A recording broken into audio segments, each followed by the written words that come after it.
you're probably not ready for what's coming. Because if current trends hold, China is on track to overtake the US as the world's largest economy. Not in 50 years, not in 20, but potentially within this very decade. And when that happens, it won't just be a change in GDP rankings. It could reshape the global financial system, the job market, and even the power dynamics of your everyday life. By the end of this video, you'll understand how China's rise could affect your investments, your career, and your country, and most importantly, what you can do about it. So let's start with the big picture.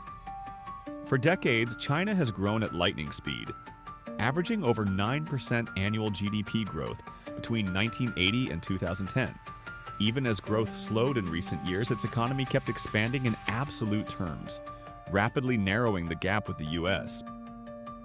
In purchasing power parity, PPP, which adjusts for cost of living, China has already surpassed the US since 2014. But if we talk nominal GDP, the traditional metric used to compare economies, China is still second. However, it's closing in fast. And that brings us to a crucial turning point. Because when, not if, China takes the lead, the implications go far beyond bragging rights. The dollar's dominance, under threat.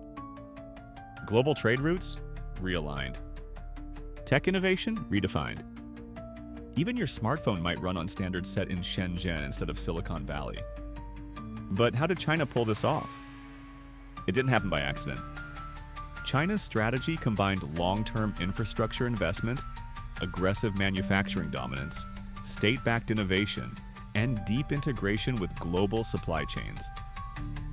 It became the factory of the world, and then the laboratory of the world too. But here's what's even more surprising. While many Western economies leaned heavily on consumption and debt, China accumulated real assets.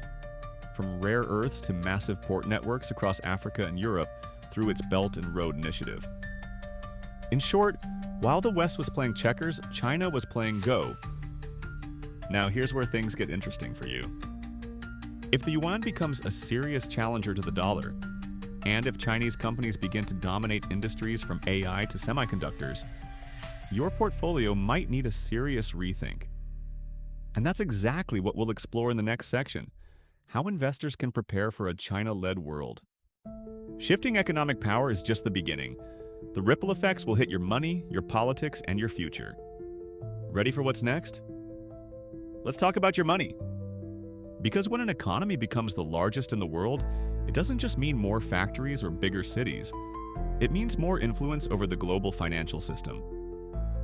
Right now, the US dollar is the world's reserve currency. Over 85% of global trade is invoiced in dollars. Countries hold massive reserves of USD, and most commodities, oil, wheat, gold, are priced in it. But what happens if China takes the top spot? The yuan, or renminbi, could become a real alternative to the dollar, not overnight, but gradually. China is already pushing for this. It's creating cross-border payment systems, signing bilateral agreements to settle trade in yuan, and even launching a digital currency controlled by its central bank. Why does this matter to you? Because a shift away from the dollar could weaken its global value, drive inflation in dollar-based economies, and reduce the US's ability to finance debt cheaply. In other words, if you live in the West, your money might not go as far. Your savings could lose value, and your government might face higher borrowing costs. But there's another layer. China isn't just exporting goods anymore, it's exporting standards. In 5G, AI, facial recognition tech, and electric vehicles, Chinese firms are increasingly setting the pace. Think about this. BYD, not Tesla, now sells the most EVs in the world. Huawei, despite sanctions, still dominates global telecom infrastructure. TikTok's algorithm, it's not just entertainment. It's a new kind of soft power. So what does this mean for your investments? It means diversification is no longer optional. Exposure to Chinese markets, emerging economies aligned with China, or companies tied to future tech becomes strategic. But there's a catch. Investing in China isn't like investing in the US or Europe. The rules are different. Government interference is high. transparency can be low, and geopolitical risk always in the background. So, should you invest in China? The answer is not blindly. But ignoring it entirely is like ignoring the rise of the internet in the 90s. Here's what savvy investors are doing right now: building hedged portfolios that include Asian tech stocks, funds with Chinese exposure, or commodity plays tied to China's industrial appetite. They're watching signals from Beijing as closely as they do from the Fed. And some are even learning Mandarin, because they know where the power is shifting. In the next part, we'll break down how this power shift could change the rules, from how global institutions work to how innovation is rewarded. And trust me, it might not be what you're expecting. What happens when the rulemaker changes? Because that's the real consequence of China becoming the world's largest economy. It's not just about money or markets, it's about rewriting the playbook. For decades, global institutions like the IMF, the World Bank, and the WTO have operated under Western leadership, with Western values baked into their policies: free markets, liberal democracy, and open information flow. But China operates under a different system, one where the state plays a dominant role, capital is tightly controlled, and stability is valued over transparency. And as China gains influence, it's pushing for global institutions to reflect that worldview. Already, Chinese-backed alternatives like the Asian Infrastructure Investment Bank and the New Development Bank are gaining traction. These aren't just symbolic. They offer real financing to developing countries, often with fewer conditions than Western lenders. The result? Nations in Africa, Southeast Asia, and Latin America are increasingly looking east, not west, for their development models. And here's the kicker. This shift doesn't just affect governments, it affects innovation. In the US, innovation is driven by free markets and venture capital. In China, it's turbocharged by state support. Take semiconductors, for example. The US still leads in design, but China is pouring hundreds of billions into catching up. And they're not asking if the market wants it. They're making it happen. The same goes for green energy. While Western countries debate policy, China is mass-producing solar panels, wind turbines, and EV batteries at an industrial scale. Not because it's trendy, but because it's strategic. That changes who leads the next wave of technology. And for creators, engineers, and entrepreneurs, it means the center of gravity is shifting. More patents, more unicorn startups, more R&D, all moving east. But here's where things get complicated. A world where China leads also means navigating a landscape with stricter censorship, less transparency, and deeper geopolitical tensions. Companies may need to choose sides. Regulations could splinter. Global platforms could fracture into regional ecosystems, one led by the West, the other by China. Think two separate internets, two sets of rules, two technological standards. And in that world, navigating your career, your investments, even your news sources becomes a lot more complex. So the question isn't just what if China becomes number one? The real question is, are you ready for a world with two competing systems? And can you thrive in both? So here we are. A future where China leads economically isn't science fiction.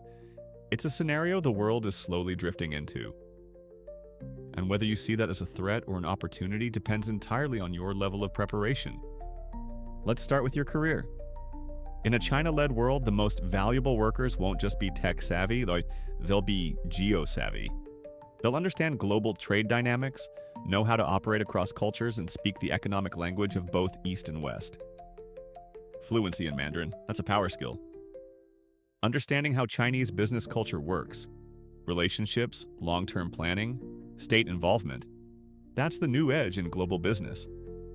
If you work in supply chains, finance, engineering, or even marketing, your competition isn't just in your city anymore. It's in Shenzhen, Hangzhou, and Chengdu. Now what about your freedom? Because this is where the conversation turns serious. A rising China could shift global norms on surveillance, privacy, and digital rights. Many of the tools pioneered in China, like facial recognition for public security or social credit systems, are already being tested or exported elsewhere. You may wake up one day to find those same tools used in your own city. And the companies driving that change? They're not startups in California. They're giants from Guangzhou, backed by massive state power and data access Western firms can only dream of. This raises ethical questions. Questions about what kind of world we want to live in, who controls information, who sets the rules for digital life. But it also creates urgency. Because in this new world, being passive is not an option. You need to be actively adaptive. That means diversifying your investments across geographies and sectors, learning how different economies respond to crises, understanding which industries are likely to thrive under China's rise and which ones might fade, staying informed beyond the Western media bubble. And most of all, it means thinking long-term, the same way China does. Because here's the truth, power always shifts.